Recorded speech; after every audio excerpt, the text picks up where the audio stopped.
She did not ask me what I wanted, but repeated as though she had learned it somewhere, "We don't serve Negroes here."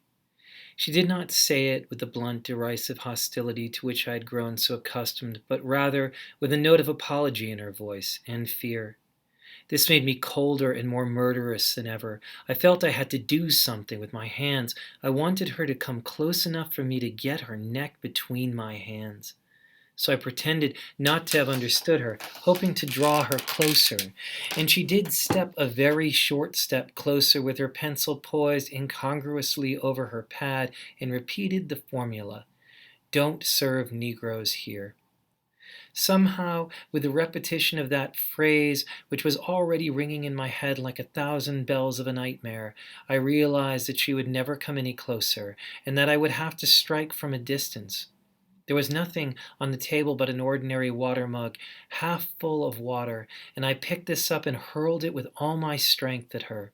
She ducked, and it missed her and shattered against the mirror behind the bar, and with that sound my frozen blood abruptly thawed. I returned from wherever I had been. I saw for the first time the restaurant, the people with their mouths open, already, as it seemed to me, rising as one man, and I realized what I had done and where I was, and I was frightened. I rose and began running for the door. A round, pot-bellied man grabbed me by the nape of the neck just as I reached the doors and began to beat me about the face. I kicked him and got loose and ran into the streets. My friend whispered, "Run!" and I ran. That beautiful passage is from Baldwin's essay, Notes on a Native Son. And I think it's a really good place to begin with a discussion of Baldwin, because I think it gets at really something profoundly important in Baldwin's work. Baldwin's one of the most important nonfiction and fiction writers in American history, certainly of the 20th century, largely because his work explores in a very, very honest and often terrifying way the effects of systematic racism on individuals in the United States, especially on the psychology of young African American men.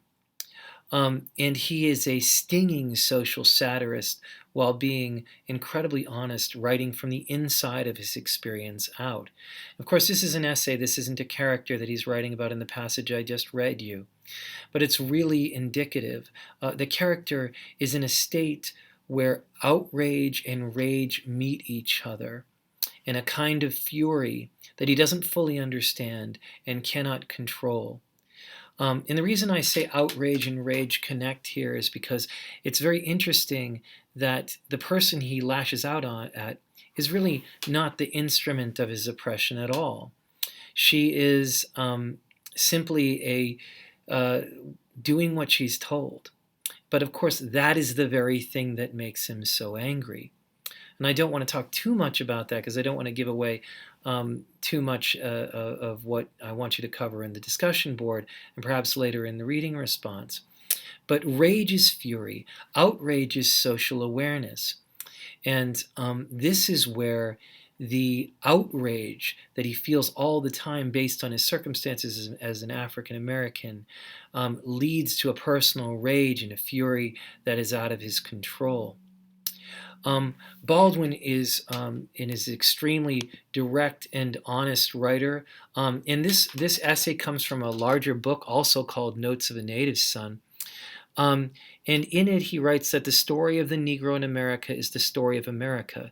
It is not a very pretty story, a shadow which lies athwart our national life. It is a social, not a human problem. To think of him is to think of statistics, slums, rapes. It is to feel virtuous, outraged. And he talks about his experience of what it means to be an African American and what it means to be an African American writer as being prohibited from examining his own experience too closely by the tremendous, quote, demands and the very real dangers of his social situation. He writes about being a Negro only because it was the gate I had to unlock before I could hope to write about anything else.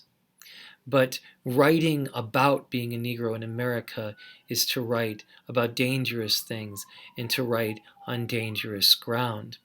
He says that's largely because of the image of the African American in American society. He says in our image of the Negro breathes the past we deny, the beast in our jungle of statistics. It is this which defeats us, which lends to interracial cocktail parties their rattling, genteel, nervously smiling air.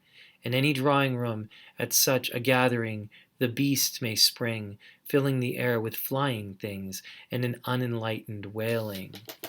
So, and that's really an interesting parallel passage to read with the one I just read you, to sort of understand the incredible frustration of people, some not admitting the profoundness of their own racism, and the other not being able to express the profoundness of his outrage at that racism, and this leading to this frustrating anger.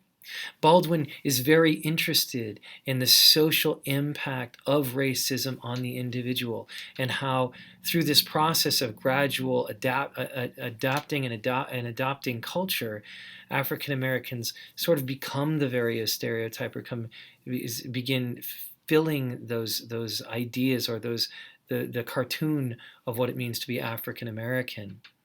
Um, and this is really kind of a terrifying. He's very open about this. So he says there is no Negro living in America who has not felt briefly or for long periods naked and unanswerable hatred, who has not wanted to smash any white face he may encounter. Um, and that's a very real feeling. So this is in many ways, both of these pieces are in many ways, both Sonny's Blues and Notes of a Native Son, Notes of a Native Son being what we're reading for this week, a story about rage, but also what rage does to the individual. Because this is also a story about grief, a grief for one's father, so that one's outrage and one's rage forces one to become disconnected from oneself and one's family. His father was so subsumed by rage and hatred that he became a man that his own family hated. And then the son becomes incapable of properly grieving him, both because he didn't love his father or didn't feel feelings of love for his father, but also because he was so afraid of becoming his father, which is not a new thing. We're all in some ways afraid of becoming our parents, not realizing that our parents are doing the best they can in impossible situations, which is what it means to be human. And literature is always about being human, about the struggle to be human and what it means to be human. Of course, some of us have to struggle more than others. And Baldwin is writing from that voice, from the voice of rage, the voice of outrage, and what living in a constant state of outrage does to one's humanity. Just a few things to think about this week as you're thinking about the readings. Thank you.